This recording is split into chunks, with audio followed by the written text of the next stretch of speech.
Hello, and welcome to another episode of the Arkansas Children's Podcast. We are here with Marcy Doderer, President and CEO of Arkansas Children's.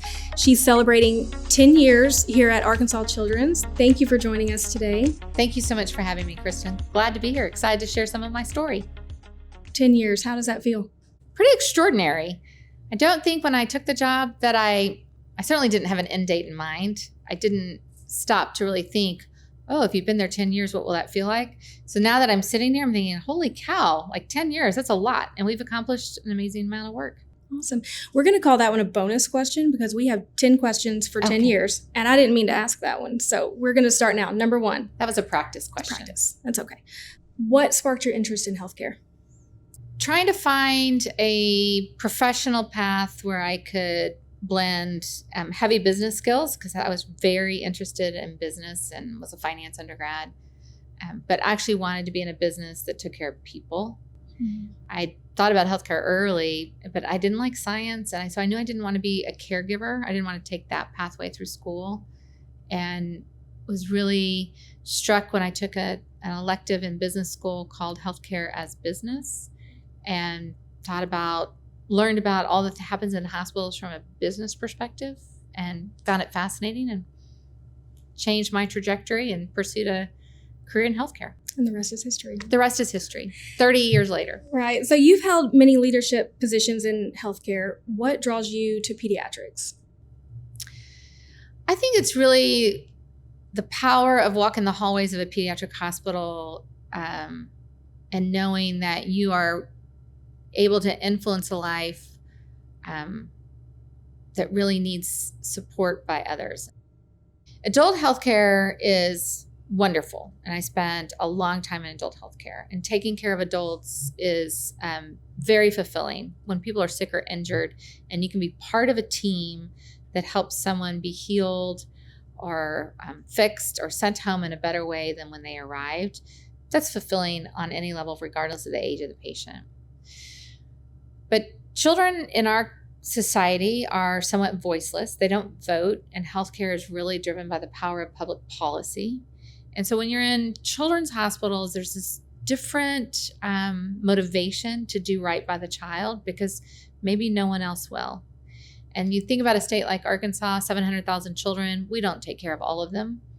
But we need every single child to reach his or her fullest potential as they grow, and healthcare is a big piece of that. And so it's just that powerful influence you can have on a family by ensuring that a children's hospital is everything they need anytime they need it. Question 2, and I'm already starting to tear up. I'm not sure I can make it all the way through if we're being honest. So why Arkansas Children's? What brought you here?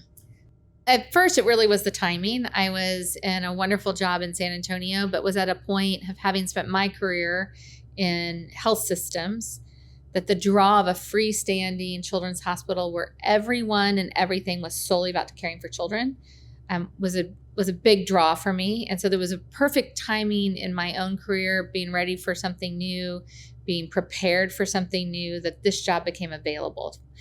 So timing's everything, right? When you're looking for a new job, you might want something, but if it's not available, it's going to be really hard to be that or do that.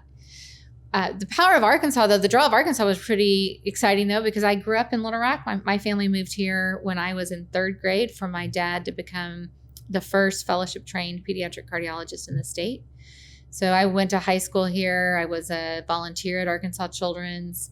My first paid job was actually at Arkansas Children's when I was in high school, and then did a summer internship. So it was kind of pretty cool to think that I could possibly come full circle in a career, having learned about healthcare as a business, learned about healthcare as a powerful place of service to others, and then come back to be its leader. So, I think about timing in career, it's not just about what you've done and how prepared you are. You got to have the luck of what's available when you're ready for it. And everything came together that spring. I can't let you say your first job was at Arkansas Children's without finding out what you did. So what was that? So remember, I'm old compared to many people who might be watching this podcast. So there's probably a lot of viewers that don't even know what microfiche is. But way back before the digital age, there was this process of taking paper and converting it to really tiny replications of it on a piece of film called microfiche. And the billing division of the Department of Pediatrics was trying to convert all their paper files to microfiche to reduce the amount of storage they needed. And I came over here every day after school and worked in a small office on a conference table and took paper and converted it to microfiche until my father, who was also, still was a physician here, whenever he was ready to go home, he'd stop by the office, knock on the door and say, "I can take you home now." My brother brought me here. My dad took me home 3 or 4 hours a night. I love it. And now we're uploading everything to the cloud. Right. Do we have a room full of teenagers doing that somewhere? We probably would be well served, but they could probably do that digital conversion faster than anyone my age. That's for sure. Probably. As you reflect on 10 years at Arkansas Children's, what are the accomplishments that you're most proud of? How many do I get to list? As many as you're super proud of. I want to hear them all. Yeah, I've got several that really come to mind as things to be extraordinarily proud of, because I witnessed a team accomplish something. There's very little of my personal fingerprint in all the big actions, but I guess I would start first with our safety journey. And as I do employee forums and make rounds, I regularly remind team members that 10 years ago, we had an extraordinary number of serious safety events. We had too many times when we disregarded policy or diverged from policy or practice or evidence and harmed a child in the course of care. And I think one year there were almost 50 serious safety events. We just finished fiscal year 23 with only 3 across our entire health system. And that has been really an incredible culture change where every person comes to work knowing that harm can happen, knowing that I could make a mistake because we're people and we're fallible. And yet, if you are in the moment, if you are situationally aware, if you have a preoccupation with the thought that failure could happen, you can avoid harm almost every time. And we've seen that. So every year, our number of preventable harm events are coming down. Every year, the number of patients seriously harmed in the course of care has gone down. And the same is true on our safety journey with employees. So that's probably my most proud moment because that has the most impact for kids. But if you think about growing a health system, which is what we've done in the last 10 years, I'd have to say Arkansas Children's Northwest. 10 years ago, people on our board, people on the team who'd been here a long year said, we've looked at building a hospital in Northwest. It's not possible. It's too expensive.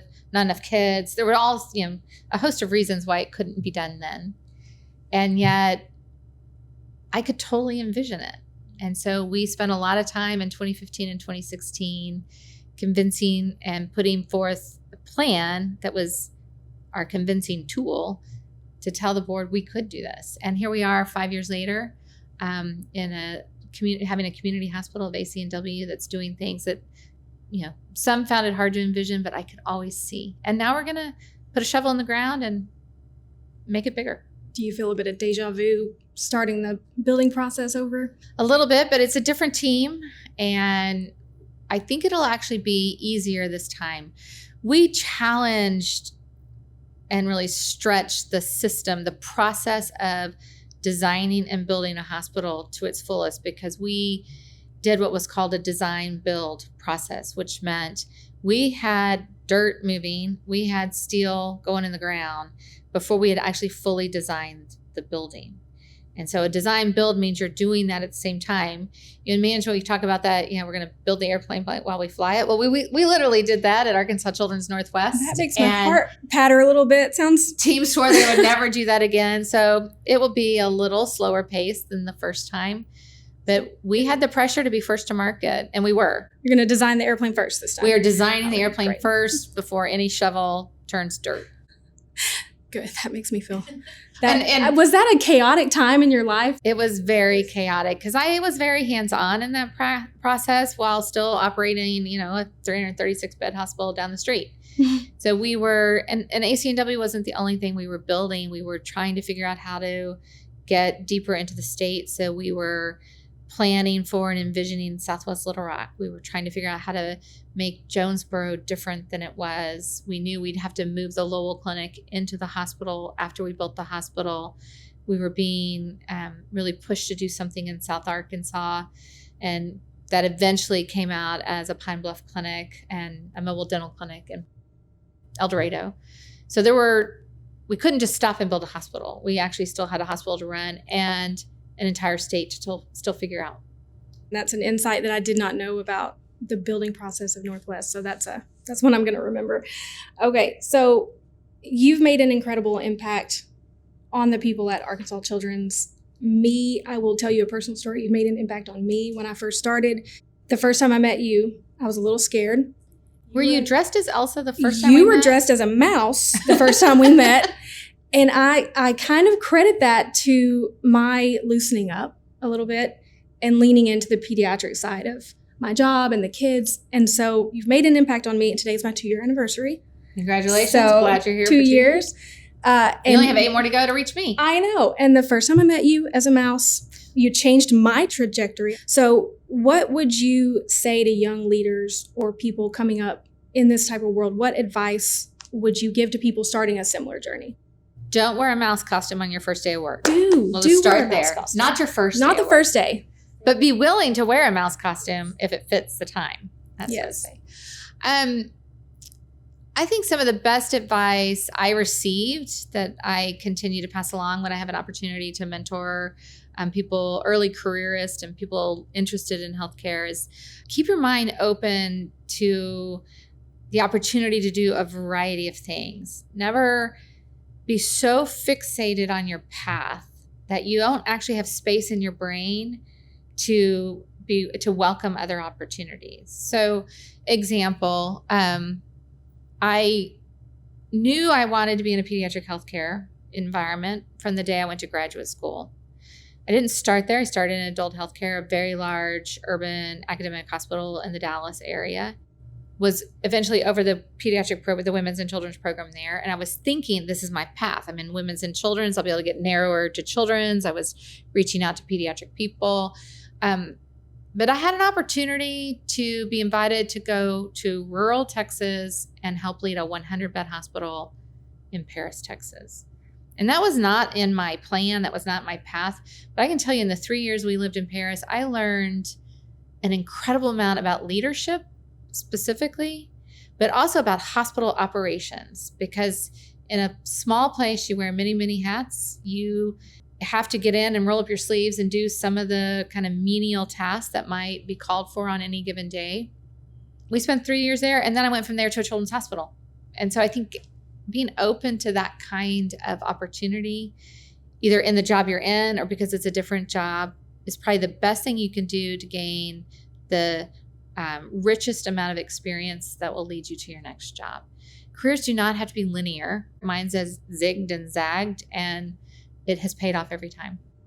I love it. So being open, put on the mouse costume when the time calls for it, not for any board meetings or anything, right? I mean, last year I was an aardvark. I went from mouse to aardvark. I don't know what I'll be this year for Halloween, though. I haven't thought through that yet. Tell us about your family. As a mom myself who struggles to balance my job, how do you balance your big job with having a family?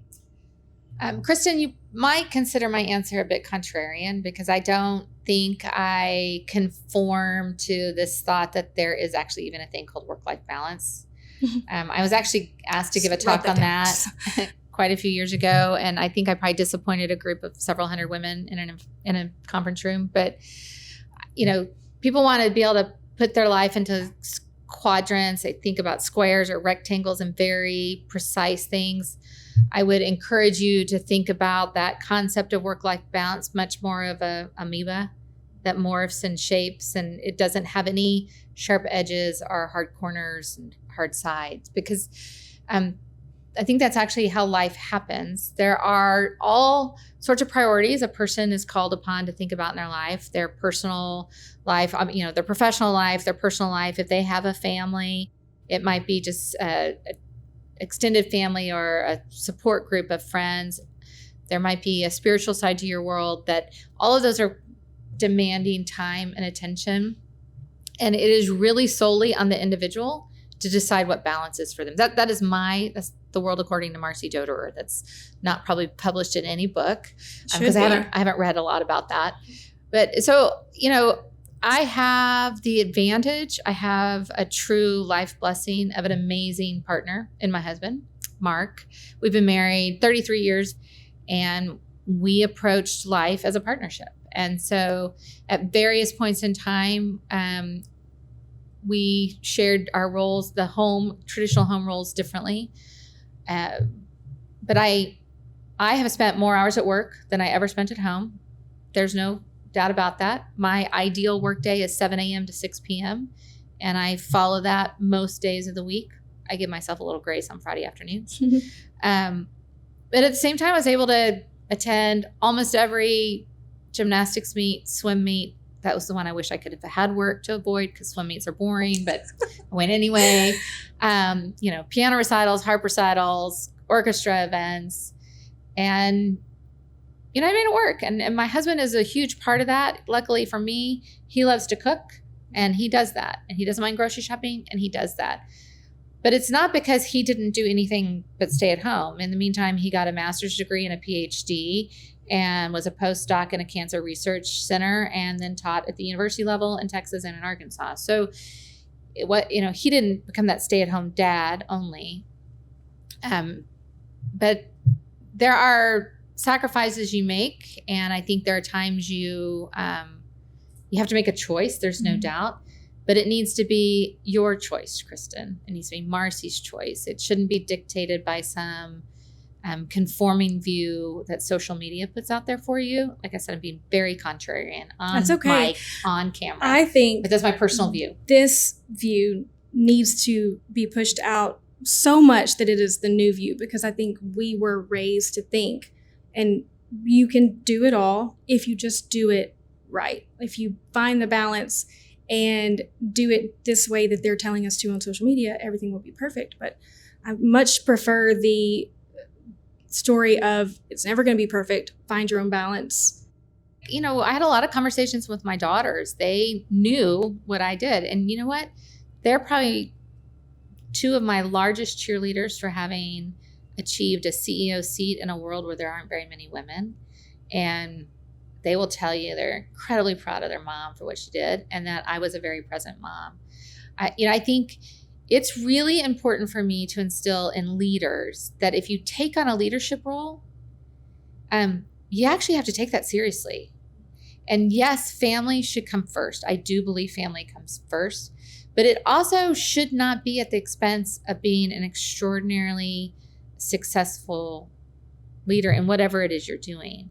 And it is challenging for people. But those of us who choose to work in healthcare, particularly in the hospital environment, we knew on the front end, we were coming to work for an organization that's open 24 hours a day, 7 days a week, 365 days a year. And with that becomes, particularly in senior leadership, I'm accountable for this place 24 hours a day, 7 days a week, 365 days a year. And that means I'm not off on the weekends. It means I'm not off on all the holidays. I have an incredible team. When I take vacation, they try to make sure I take vacation. But if big stuff hits the fan, I was in Malta in June, and when we had an emergency flood here, I got called about it.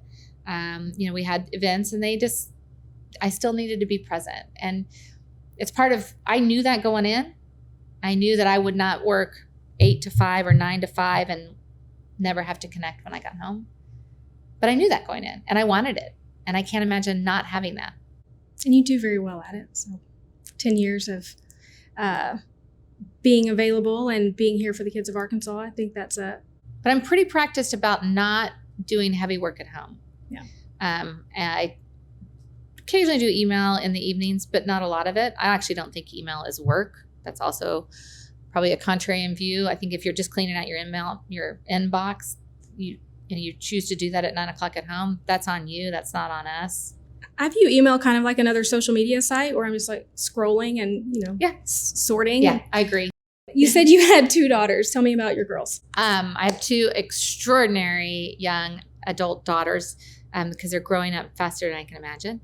My older daughter is Emily. She is a 3rd-year pediatric resident with the University of Tennessee at Le Bonheur Children's Hospital right now.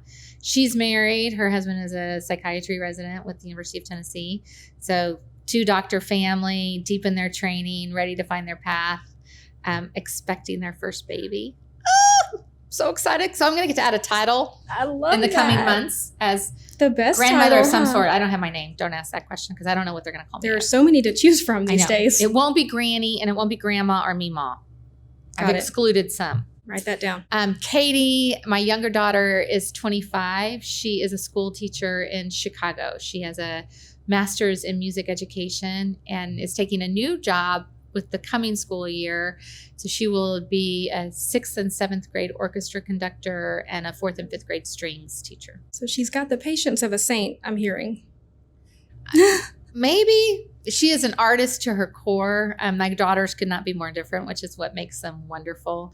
Emily is very driven, academic, hard charging. We tease Katie and say there's not an urgent bone in her body. She can draw or paint almost anything. She's a musician. She picks up an instrument and she learns how to play it. So in her tiny little Chicago 1-bedroom apartment, there's a keyboard, a violin, a full-size harp, and a guitar. And she wants more. There's probably a recorder in there too. Where does she get that musical talent? Did it come from you, It's your good- husband? no. Are you a singer? Do you play instruments? I took piano for 9 years, but I wouldn't call myself a pianist. My mother is a pretty talented pianist. Nice. So it probably comes through that. As a mom, tell us about your journey being in the healthcare system on the other side of the bed as a mom, not a CEO, not president. How's that? It's a story I actually love to share with people because I think it has shaped me as a leader. My younger daughter, Katie, who's now 25, was born with an unusual and rare congenital genetic defect. She has what's called congenital central hypoventilation syndrome, CCHS. 12 or 1,500 people in the world formally diagnosed with it. Like many genetic disorders, it has a host of symptoms that come with it. There's a spectrum of severity. Katie's particular situation is she's 24-hour dependent on some kind of mechanical ventilation. She's been trach since she was 4 weeks old. She has a cardiac pacemaker. We tease her. She's really, when she's supported by mechanical ventilation and a cardiac pacemaker, I'm like, you're kind of immortal because like technology is just going to keep all those organs going for you. But she's cognitively normal. So she attended school. She went to college. She went to graduate school. She's living independently. But it has certainly been a difficult journey many times. I quit counting after her probably 40th hospitalization somewhere back a long time ago. Her first 50 days were spent in a neonatal intensive care unit and then subsequent hospitalizations for illness and evaluation through the course of her world. So we did spend a lot of time on what I kind of coined was the parent side of the bed, whether that was in an ICU, a waiting room, a clinic room. And it's pretty powerful to be on that side and just be mom, which is a pet peeve of mine, to be just called mom. I thought they know my name is Marcy. Call me Marcy. But to be called mom. I'm writing that down. I try to tell that to our staff. Like if you know the parent's name, address them by their name or ask the parent, how would you like to be called? And so just assuming mom will fly because you know what? It may not be the mom. Right. But we watched process. We watched how things were communicated to us. We watched how people talked to Katie versus us or with Katie and us. We thought through how decisions needed to be made. We thought about what support do you need when you're in an ICU for an extended period of time and what makes sense to our family and what can make sense to others. What are the physical things? Like, have you ever tried to sleep in a sleep chair in a hospital room? They're terribly uncomfortable. I haven't, but my husband has not stopped complaining about doing it when I had children. So I understand they're apparently very uncomfortable. They're very uncomfortable. So there's all of those things that then have shaped my own leadership style. So I give thought to that if we're thinking about planning space. I give thought to that if we're thinking about restricting visitors. The whole process during the pandemic was challenging for me because the thought of only having one parent allowed at the bedside for a child during that course of 3 years, it's really painful to be the person who has to say that's the policy for now and it's got to stick, because I knew those days when I was at the bedside because Mark was at work, or I had taken her. She was often treated at a hospital in Chicago. I'd gone to Chicago and Mark had not come. And being the sole parent, when you have a partner who could be there with you, it's frustrating and it's hard. So it certainly gives me very different perspective than probably the average hospital administrator. And things I think are different here because of my experience, for the better for families, because I can really empathize with those families because I've actually walked a mile in their shoe. Sounds like our patient families are very lucky that you have that unique perspective and to be on their side and say, this is not okay, let's change it. That's probably why we're such an incredible system. Well, I hope that is felt to be a positive contributor for sure. When Katie was in high school here in Little Rock, she sat on our youth advisory committee and so brought a voice of the patient. Lately, one of my latest things to try to figure out is how do we really understand the voice of the patient at an even younger age. We have a teenager, youth advisory council. I think the minimum age you can be on that is 15. That's arbitrary. That's our age cutoff because they can theoretically control themselves and contribute in a dialogue. But I think it'd be really interesting to figure out, what does this 6-year-old really think about spending a week in our ICU? What does an 8-year-old really think about walking the halls of a children's hospital? What scares them? What doesn't scare them? What's intriguing? And so I've challenged our patient experience team and our operations team to creatively think about how do we bring the voice of the child closer into our decision making, not just the voice of the parent. Right. I can't wait to hear those answers, honestly. Me neither. From that aged child. I think I want to run that focus group. I would like to be there. Please invite me because it sounds fabulous. And I bet they like Skittles. I bet they do. And they like stickers. So I'll bring stickers. You bring Skittles. We'll get them talking. How has the landscape of healthcare changed since you entered into this space? Well, there's major macro forces in healthcare moving. Probably a game changer for every hospital was the Affordable Care Act. And regardless of people's political views, it's clearly here to stay because we're so far out. It was a big shift in our country trying to solve for uninsured populations. And that has been a positive thing for hospitals and providers alike, that people who didn't have ready access to employer-sponsored health insurance like we have as an employee at Arkansas Children's, that there was a way to go to the marketplace and purchase health insurance in a relatively affordable way for self or family so that they had that coverage for either catastrophic needs, as that was the coverage they wanted, or for, full-on health insurance coverage. I am actually old enough to remember the implementation of HIPAA. Most people your age probably just assume there were always privacy laws. There were always health insurance portability rules. That is actually not true. That came around in the late 90s. Wow. Late 90s, really? That short of yes. I don't hold me to. I think the act was probably passed in like 1996, but the rules implemented closer to 98 or 99. I was actually living in Paris, Texas. I was the compliance officer for that little 100-bed hospital. And my boss looked at me and said, we actually need to understand HIPAA. Can you learn and make sure we're in compliance with HIPAA? And I was like, what's HIPAA? Oh my gosh. So learned it. That is wild. So there's been some really powerful legislation that has been helpful and hinders. We are one of the most regulated industries in the country. And while HIPAA is very helpful to the individual, it can be an administrative burden to a hospital as well.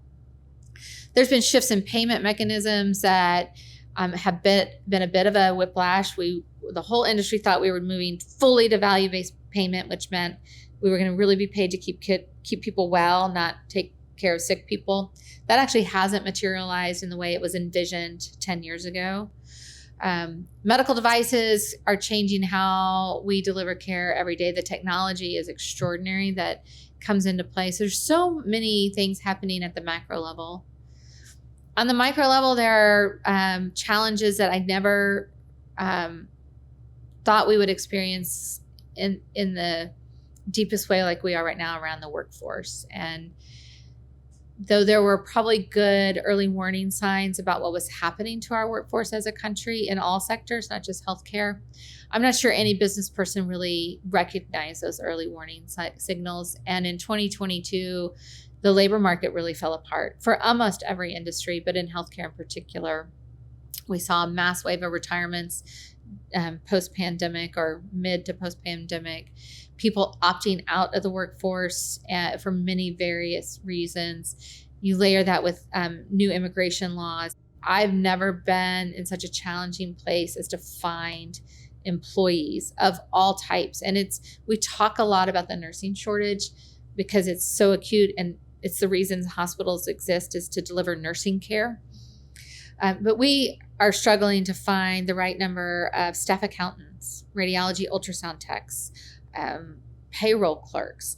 It's very challenging, and I didn't see that. I didn't see it coming either. My crystal ball was not working at the moment, and so now trying to figure out how we accelerate a path to automation, to really getting rid of stupid stuff that people do every day so that they can be freed up to do the job we really need them to do.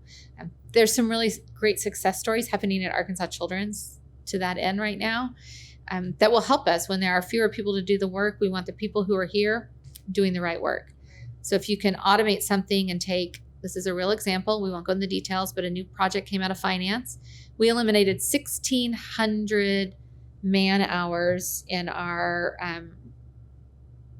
revenue piece around cost reporting that we can now let a machine do for us.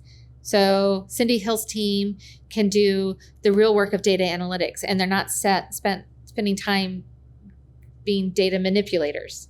I mean, there's lots of opportunities to keep doing that to solve for a smaller workforce over time. I'm a big fan of automation, and that is fascinating. So I would like to talk about that offline. That is super. There's probably a whole story to be had there between what happened between IT and finance and the partnership that happened to leverage some business automation tools and take the work off the human and allow the human go back to use their brain to think. For the big stuff. Yeah. For the big important stuff that a robot can't do. And it's not about eliminating jobs. It's actually allowing the people who are working to do more work or do different work. Take that mundane stuff off their plate to the side so they can focus on their. I gotcha. So you did mention it's a struggle to get people in the healthcare system to work at post-pandemic. What would your advice be for those that are looking for a job in healthcare at any level, from top to bottom coming into the healthcare system? Well, I think if you aren't yet working in healthcare and you want to, do your due diligence around the culture of the places you're going to work. As adults, we really do spend more time at work than we do at home if you're in full-time work. And you want to make sure you're going to like the culture. You're going to be in line with the core values of an institution, that you're going to like the mission and the vision of that institution. Those are all easy to find, particularly in healthcare. That stuff is so broadly published. Every hospital puts their mission statement out there and their core values. You can go deep on their websites and find, does that resonate with me or does it not?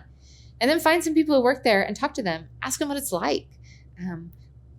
What's their everyday culture like? Do they have a friend at work? Do they have people that they eat lunch with? That kind of thing.